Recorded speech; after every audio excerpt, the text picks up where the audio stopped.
Lorenzo tersenyum sedikit lalu menaikkan alisnya. Kemudian sesosok hitam terbang masuk dari luar. Ia seperti panah tajam. Wush, terbang melewati kepala Carlos. Carlos dan Carla lekas melompat turun dari sofa dan bersembunyi di balik pelukan Tracy. Roxy terkejut dan mengepak-ngepakkan sayap masuk ke dalam pelukan Carlos. Wajah Carlos memucat, ia sangat takut di dalam hati, tetapi ekspresinya malah menunjukkan ketenangan. Burung elang terbang di hadapan Carlos, ia mengepakkan sayap dengan sepasang mata tajam menatapnya dingin. Sayapnya sangat besar, satu kali kepakan membuat angin bertiup, menyebabkan rambut Carlos terbang berantakan. Carlos, Tracy ingin maju melindungi Carlos, namun ia dihalangi oleh bawahan Lorenzo. Carlos memelototi burung elang dengan berani. Minggir! Burung elang itu membuat teriakan yang mengejutkan lalu berputar di atas kepalanya beberapa kali dan terbang keluar. Tatapan Lorenzo penuh dengan kekaguman terhadap Carlos. Anak kecil, kamu tidak takut? Untuk apa takut? Carlos memutar mata ke atas lalu membelai lembut Roxy yang gemetar dalam pelukannya. Iya, sama dengan Roxyku. Sama-sama binatang peliharaan Mami. Bagus sekali. Lorenzo tersenyum, aura dingin dalam matanya berangsur-angsur hilang. Kubawa mereka ke kamar dulu. Tracy lekas memanggil pelayan untuk membawa anak-anak ke lantai atas. Lily mendudukkan kepala mengikuti dari belakang sambil membawa kotak medis di tangannya. Lorenzo meliriknya sekilas, tidak bicara, hanya melihat ke bawah, menyesap alkohol dengan diam. Sekelompok orang naik ke lantai atas. Setelah menutup pintu, Lily menghela nafas panjang. Ia merasa setiap langkah di tempat ini seperti berjalan di atas STBs. Tuan. Terdengar suara panggilan Naomi, Paula yang lainnya dari bawah. Kemudian terdengar suara teriakan mereka, tetapi hanya ada satu suara. Lalu keadaan menjadi tenang kembali. Suara apa? Carlos berlari membuka pintu. Carlos, Tracy lekas menariknya. Tidak apa-apa. Mami, paman menakutkan sekali. Carla melingguk di sofa sambil memeluk bonekanya. Bibir kecilnya mengerucut ingin menangis. Aku takut sekali dengannya. Aku ingin pulang. Aku juga ingin pulang. Carlos mengerucutkan bibir berbicara. Aku rindu papi. Hati Tracy agak sedih ketika melihat kedua anak. Ia ingin sekali menghabiskan waktu lebih lama dengan anak-anak, tetapi sekarang baru mulai mereka sudah mulai ketakutan. Mami, ini untukmu. Carlos mengeluarkan barang dari saku celananya dan memberikannya kepada Tracy dengan tulus. Barang harus kembali ke pemiliknya. Tracy menerima cincin hitam emas itu di tahun itu. Ketika ia sadar dan melihat barang itu, hatinya sakit seperti tertusuk. Seolah ada perasaan tidak enak, tetapi ia tidak tega untuk membuangnya. Jadi ia menggantungkan cincin itu di kaki burung elang. Tak disangka malah ditemukan oleh Carlos. Lalu dengan mengandalkan cincin itu, ia selangkah demi selangkah menemukan dirinya. Anak ini benar-benar hebat. Terima kasih Carlos. Tracy menerima cincin itu dan memakainya di jari telunjuk kanan. Kedepannya, Mami akan menjaganya dengan baik karena Carlos membantu Mami membawanya kembali. Mami, Carlos memeluk Tracy dan berkata dengan lembut, kedepannya, biar aku yang melindungimu. Anak bodoh, Tracy tertawa. Kamu baru umur 6 tahun. Bagaimana melindungi Mami? Selain itu, sekarang Mami sangat hebat. Tidak ada orang yang bisa menindas Mami. Aku lihat Paman begitu galak. Carla mengerucutkan bibir dengan kening berkerut. Dia tidak menindas Mami kan? Tidak, Tracy menjawab dengan tegas. Jika tidak ada paman, maka tidak ada Mami hari ini. 2 tahun lalu, saat terjadi insiden dengan Mami, paman yang menyelamatkan Mami. Makanya Mami bisa hidup seperti sekarang. Ternyata begitu. Carlos jadi paham. Pantas saja Mami hilang begitu lama. Kami juga menangis begitu lama. Mami, mana nenek? Carlos menahan begitu lama. Akhirnya ia tak bisa menahan diri lagi. Ketika mendengar ucapan ini, Tracy tertegun. Ia sudah tahu cepat atau lambat anak-anak akan menanyakan hal ini. Ia sudah melakukan persiapan hati dengan baik, tetapi begitu mendengar mereka bertanya secara langsung, ia tetap kesulitan.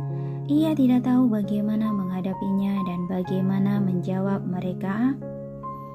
Benar juga, Mami, di mana nenek? Carla menarik ujung baju Tracy dan bertanya dengan lembut. Kemarin, saat bertemu Mami, aku sudah ingin bertanya, tapi karena sakit, jadi tidak ada kesempatan bertanya. Aku rindu nenek. Carlos tidak bisa menahan diri ketika teringat nenek.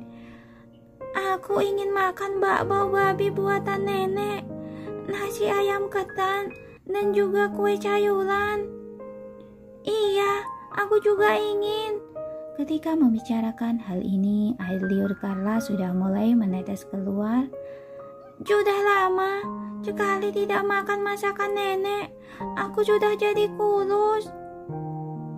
Nenek menanam pohon zaitun manis di taman belakang. Setiap hari aku menyiramnya. Sekarang pohon itu sudah lebih tinggi dari aku. Carlos agak bersemangat. Juga ada jasaku. Aku sering membelinya pupuk. Carlos lekas mengangkat tangan. Mami, kapan nenek kembali? Carla memiringkan kepala kecil dan bertanya dengan polos. Sekarang aku sudah tidak minum susu, sudah bisa mandi sendiri. Nenek tidak perlu sesusah dulu lagi melawatku.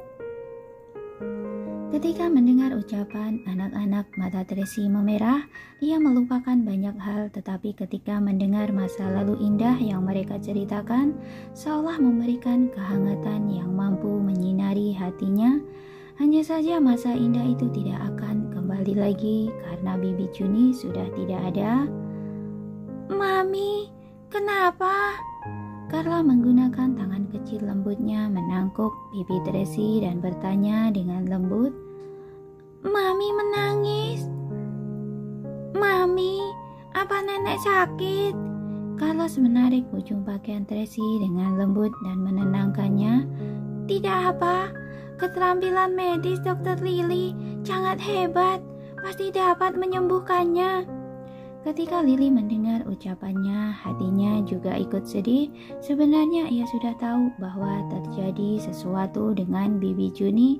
Hanya saja ia tidak berani mengatakan kepada anak-anak. Mami, apa yang terjadi sebenarnya? Carlos memandang Tracy sambil mengenyitkan kening, hatinya gelisah. Nenek, dia... Tracy menarik nafas dalam dan berkata dengan suara lentang, nenek sudah tidak ada. Hah? Ketiga anak tercengang dalam seketika. Mereka tidak tahu apa maksud tidak ada ini. Apa maksudnya sudah tidak ada? Ekspresi di wajah Carlos berubah. Nenek, dia... Tracy berkata dengan lembut. 2 tahun lalu, ia meninggal. Apa? Ketiga anak tertegun, lalu beberapa saat kemudian baru sadar kembali. Carla menangis keras, wajah putihnya menjadi merah dalam seketika. Kenapa bisa begitu? Air mata Carlos mengalir keluar. Ia mengepalkan tangan sambil bertanya, Kenapa nenek bisa meninggal? Apa nenek sakit atau terjadi kecelakaan? Kecelakaan. Tracy menjesa sedih. Mami yang salah. Mami tidak melindungi nenek dengan baik. Mami, apa ada orang yang mencelakai nenek? Carlos ingat ketika orang jahat mengejar mereka semalam, ia mendengar Mami bertanya pada mereka siapa yang mengutus orang untuk membunuhnya di Thailand. Kematian nenek apakah ada hubungannya dengan insiden itu? Kalian masih kecil, ada beberapa hal yang tidak bisa dijelaskan pada kalian. Tracy memeluk mereka bertiga. Nenek akan melindungi kalian sampai besar dari langit. Jadi kalian harus jadi anak patuh, jaga kesehatan dengan baik. Kalian paham? Ketiga anak masih sedih mengenang kematian nenek. Mereka menangis pilu. Tracy masih ingin menemani mereka, tetapi di saat ini terdengar suara ketukan pintu dari luar. Ada bawahan yang melapor. Nona Tracy, Tuan memintamu ke ruang kerja. Aku segera ke sana. Tracy menjawab lalu berkata pada Lily dan dua pengawal, jaga anak-anak dengan baik. Aku segera kembali. Tracy pergi. Lily hendak menelpon Daniel, namun ponselnya sudah berdering terlebih dahulu. Ia lekas berjalan ke sudut untuk menjawab. Halo. Sekarang ada di rumah Moore. Lorenzo sudah tiba. Daniel telah menduganya. Iya. Tidak mempersulit anak-anak kan? Tidak. Baguslah. Bertindaklah sesuai situasi. Baik. Setelah menutup telepon, Lily menghela nafas lega. Ia berpikir seharusnya karena pesan yang dikirimkan Nona Tracy kepada Daniel sebelumnya agar tidak menimbulkan konfrontasi, Tracy berjanji akan melindungi anak-anak jadi Daniel tidak datang kemari. Tracy orang yang bijaksana, meskipun ia sangat membenci keluarga Wellens di dalam hatinya, tetapi ia akan menjaga situasi keseluruhannya demi anaknya. Ia tidak ingin keluarga Moore dan keluarga Wellens berkonfrontasi langsung di hadapan anak-anak. Jika begitu, yang terluka adalah anak-anak. Ketika memikirkan ini, hati Lily menjadi lebih tenang. Ia meletakkan ponsel dan pergi menjaga anak-anak. Tracy tiba di ruang kerja. Lorenzo sudah menunggu di dalam. Naomi dan Paula diberi hukuman pukulan. Mereka terluka, berlutut di lantai sambil menundukkan kepala. Mereka tidak berani bersuara sedikit pun. Ini semua adalah rencanaku, bukan urusan mereka. Tracy mengenyitkan kening sambil menjelaskan. Tahu situasi, namun tidak melapor, berarti gagal bertugas. Lorenzo sedang meletakkan bidak catur. Ia mengenakan kacamata berbingkai silver, tampak begitu lembut dan anggun, namun aura dingin yang terpancar dari tubuhnya tidak berkurang sedikit pun. Maksud kakak adalah masalah pribadiku. Tracy dengan berani menghadapi masalah ini. Anak dilahirkan olehku. Sudah sejak lama sebelum aku punya keluarga Moore. Aku sudah terlebih dahulu memiliki mereka. Jadi, Lorenzo bermain catur dengan dirinya sendiri.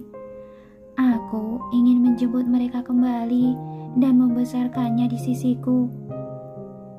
Walaupun hatinya gelisah, tapi pada akhirnya Tracy menyatakan pemikirannya dengan sangat bersikeras. Jika kakak tidak bisa menerima mereka, maka aku bisa meninggalkan keluarga Moore. Pemikiran ini sudah ia pikirkan kemarin malam, jadi Tracy meminta orang mencari pengacara Joy. Ia sedang memperhitungkan jika menginginkan hak asuh, risiko apa yang harus ia tanggung, apa harus meninggalkan keluarga Moore. Meninggalkan keluarga Moore? Lorenzo menghentikan gerakannya, tatapannya menjadi lebih dingin. Kamu malah punya pemikiran seperti ini? Tracy lekas menjelaskan, jika kakak dapat menerima anak-anakku, tentu saja aku tidak ingin pergi. Tapi, jadi anak-anak dan keluarga Moore, Kamu lebih memilih anak-anak. Lorenzo menatapnya dengan dalam. Benar, Tracy menjawab tanpa keraguan sedikit pun. Nona Tracy. Naomi panik, ia ingin membujuk Tracy agar tidak melawan Lorenzo. Begini akan sangat berbahaya. Apa kamu tidak memikirkan akibatnya? Lorenzo mengingatkannya dengan datar. Meninggalkan keluarga Moore berarti kamu kehilangan perlindungan. Kamu menjadi dirimu yang dulu. Pikirkan baik-baik bagaimana kamu melaluinya dulu tanpa ada latar belakang yang kuat. Semua orang akan menindasmu dengan mudah. Ingat bagaimana Bibi Juni mati. Dendam belum terbalaskan. Kamu sudah ingin pergi. Tracy tertegun ketika mendengarnya. Jika ia meninggalkan keluarga Moore saat ini, ia tidak akan bisa membalas dendam untuk Bibi Juni. Ia juga tidak akan memiliki apa-apa. Devina akan seperti anjing liar, pergi memburunya dan mencabik-cabiknya. Dan juga keluarga Hilton. Meskipun ia cerdas dan bisa bela diri, tetapi jika kehilangan dukungan dari keluarga Moore, ia akan menjadi sendirian tanpa tumpuan, sama sekali tidak bisa mengalahkan mereka. Selain itu, ia masih ingin melindungi 3 anak, tidak boleh membiarkan mereka dicelakai seperti Bibi Juni. Aku telah mengajarimu selama 2 tahun. Yang kamu pelajari adalah sikap membangkang ini. Lorenzo mengenyitkan kening dengan dingin, benar-benar membuatku kecewa. Tuan, Nona Tracy bukan sungguh-sungguh ingin pergi.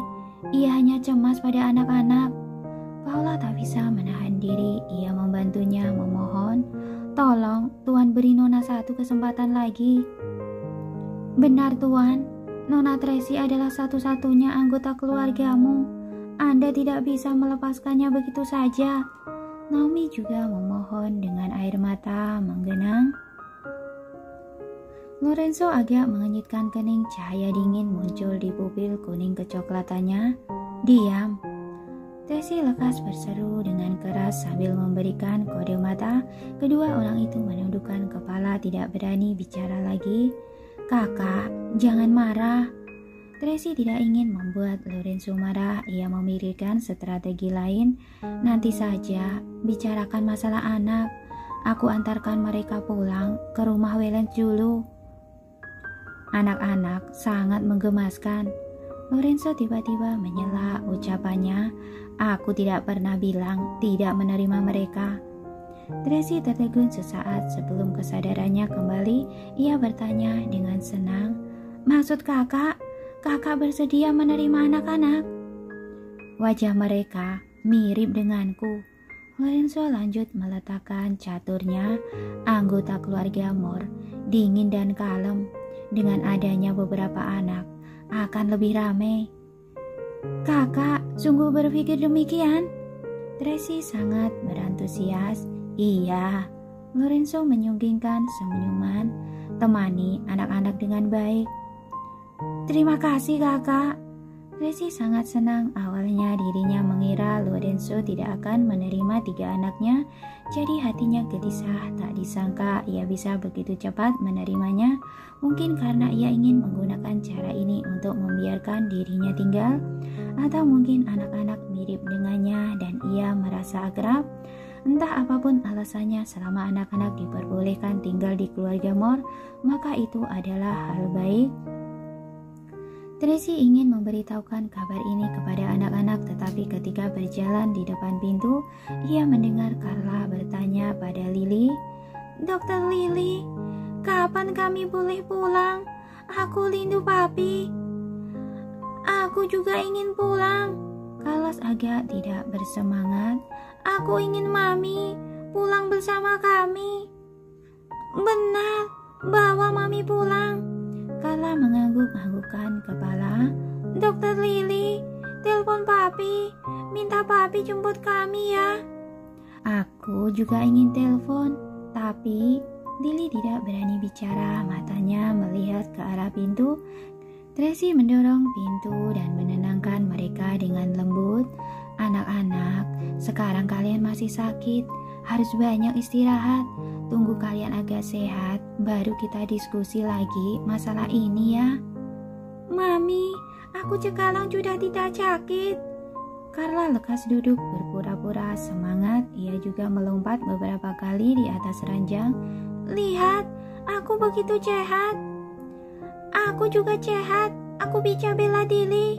Carla lekas naik ke atas ranjang dan menunjukkan seni bela dirinya kepada Tracy.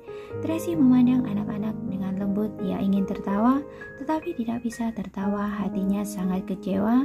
Jelas-jelas mereka adalah anaknya. Kenapa sekarang berubah menjadi seperti orang asing? Baru datang sehari sudah merengek ingin pulang ke rumah Wellens. Sudahlah, kalian jangan belicik lagi. Akhirnya Carlos bersuara. Ia berkata dengan wajah serius dan kening berkerut. Setiap hari kalian bilang merindukan Mami, ingin bertemu Mami. Sekarang setelah bertemu, ribut-ribut mau pulang. Bisakah kalian dewasa sedikit? Carlos paling memahami isi hati Mami. Ia tahu hati Mami pasti sedih ketika melihat mereka ingin pulang, tetapi Mami tidak bisa menunjukkannya. Setelah dimarahi, Carlos dan Carla tertegun sejenak lalu mengerucutkan bibir dan berbaring kembali dengan lesu. Mereka tidak lagi asal melompat dan asal berbicara seperti tadi. Tidak apa, mereka tidak terbiasa di sini, sangat normal. Tracy lekas menenangkannya. Bagaimanapun, kalian baru datang, pasti masih tidak terbiasa. Setelah berpikir, Tracy berbicara lagi. Begini, Mami bawa kalian keluar makan. Sejak kemarin malam, kalian hanya makan bubur, pasti lapar. Kalian ingin makan apa? Biar Mami minta orang menyiapkannya. Aku ingin makan makanan pedas. Aku ingin makan daging panggang. Oke, Tracy menganggukkan kepala tersenyum. Carlos, bagaimana denganmu? Aku tidak ingin makan apapun. Carlos agak sedih. Terserah Mami, bagaimana mengaturnya. Yang penting mereka senang. Mami akan minta orang menyiapkannya dulu. Nanti jika kamu ingin makan sesuatu, bisa pesan langsung. Tracy mengelus rambutnya lalu meminta orang untuk mengaturnya.